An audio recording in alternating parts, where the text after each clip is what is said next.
பார்த்துக்க எல்லாம் சூப்பராக இருக்குது. ஆசையாக இருக்குது. டவுனுக்குள்ளே என்ன பண்ணுறது, எடுத்துகிட்டு போய் ஒன்றையே மேய்க்க முடியல. ஆமாம், சூப்பராக இருக்குது.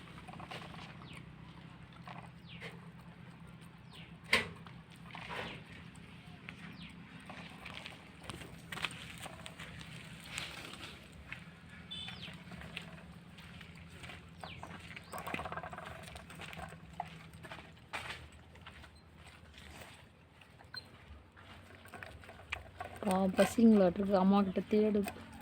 அதுக்குன்னு ஒரு வீடு கட்டி வச்சுருக்காங்க பாருங்க. நாய் பனியில் படக்கூடாதுன்னு அதுக்குன்னே ஒரு வீடு தோட்டத்தில் பாருங்க. என்ன வசதி, அதுக்குன்னு உள்ளவ எல்லாம் எடுத்துட்டாங்க. அதுக்கு ஒரு கம்பளி போட்டு படுக்க வச்சுருக்காரு குட்டியெல்லாம் பாருங்க. அம்மா பார்த்துருச்சு.